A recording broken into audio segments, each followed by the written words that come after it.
নমস্কার বন্ধুরা। তো পেনিয়ার বাইয়ের যে ক্যাশ ডিপোজিট সার্ভিসটা আছে, আজকে আমরা দেখে নেবো যে পেনিয়ার বাই ক্যাশ ডিপোজিট কিভাবে করতে হবে এবং একটা লাইভ ট্রানজ্যাকশন করে একটা দেখে নিই যে কিরকম ভাবে ক্যাশ ডিপোজিটটা করা যায়। তো চলুন আমাদের ওয়েব পোর্টালে নিয়ে যাই। তো প্রথমে লগ ইন করে নেওয়া আছে, দেখুন। লগ ইন করার পরে এই পেজে আমি ক্লিক করব। এই পেজে ক্লিক করার পরে প্রথমে মোবাইল নাম্বার চাইবে এখানে। তো এখানে একটা মোবাইল নাম্বার দিয়ে দেবো। মোবাইল নাম্বার দেওয়ার পরে এন্টার মারতে হবে। এন্টারে ক্লিক করার পরে এখানে আধার নাম্বার চাইবে। আধার নাম্বার দেওয়ার পরে কোন ব্যাংক সিলেক্ট করতে হবে। তো আমার ক্ষেত্রে এয়ারটেল পেমেন্ট ব্যাংক সিলেক্ট করলাম এবং ক্যাশ ডিপোজিট এখানে দেখুন লাস্টে ক্যাশ ডিপোজিট আছে, ক্যাশ ডিপোজিটে ক্লিক করবো। ক্যাশ ডিপোজিটে ক্লিক করার পরে এখানে অ্যামাউন্ট চাইবে। তো টেক্সটিংয়ের জন্য এখানে 100 দিয়ে দিচ্ছি। 100 দেওয়ার পরে এখানে প্রসিডে ক্লিক করবো।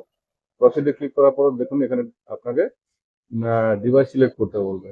তো আমার ক্ষেত্রে মরফো আছে, সেই জন্য মরফো পুরাতনটা L0 সিলেক্ট করবো। এখানে একটু লোডিং নেবে। লোডিং নেওয়ার পরে স্ক্যান অপশন চলে আসবে, দেখুন। তো সময় নিচ্ছে, লোডিং নিচ্ছে। লোডিং নেওয়ার পরে স্ক্যান চলে আসলো। তো স্ক্যানে ক্লিক করতে হবে এবং কাস্টমারের ফিঙ্গার দিতে হবে। কাস্টমারের ফিঙ্গার দিলে দেখুন একটু এখানেও আরেকবার একটু লোডিং নিচ্ছে। লোডিং নেওয়ার পরে দেখা যাক ক্যাশ ডিপোজিট সম্ভবত হয়ে যাবে।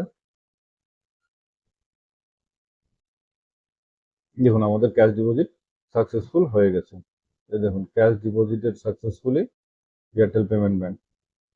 তো আপনার ট্রানজাকশন আইডি আর আর নাম্বার দুটোই আছে, টাইম এবং পাওয়ার্ড বাই এনএসডিএল ব্যাংক। যাই হোক, কাস্টমারকে এখানে স্লিপ দিতে পারেন। প্রিন্টে ক্লিক করলে এখানে ভিউ রিসিপ্ট থাকবে, শেয়ার হয় এসএমএস রিসিপ্ট জেনারেট করে আপনি এখানে প্রিন্ট দিতে পারেন।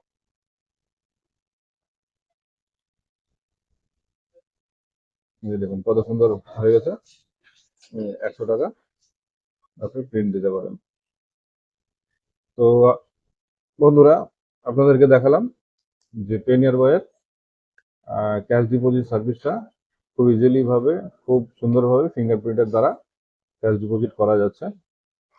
তো ভবিষ্যতেও সম্ভবত এই সার্ভিসটা আপনারা যারা ক্যাশ ফ্লো বা ক্যাশ, যাদের আমাদের ক্যাশের দরকার হয়, আপনারা যারা খালি উইথড্রল করতেন এবং ক্যাশের সমস্যা হয়, কোথায় ক্যাশ খুঁজবো, ব্যাংক থেকে জানতে যেতে হয়, তো আপনাদেরকে বলবো যে ক্যাশ ডিপোজিট সুবিধাটাও আপনারা দেওয়া শুরু করুন। তাহলে কি হবে, ভবিষ্যতে টাকার যে আপনার ঘাটতিটা থাকে যায়, ক্যাশ টাকার যেটা সমস্যাটা থেকে যায়, সেই সমস্যাটা থেকে সম্ভবত মুক্তি পাওয়া যাবে। মানে মুক্তি বলতে কিরকম, মানে সমাধান হয়ে হয়ে যাবে। কারণ ক্যাশ যেরকম তুলবেনও আবার জমাও করবেন, তাহলে দেখবেন দুদিকের ব্যালেন্সটা খুব ভালো থাকবে। তো আশা করি ভিডিওটা ভালো লাগলো। লাইক, কমেন্ট, শেয়ার করবেন। ধন্যবাদ।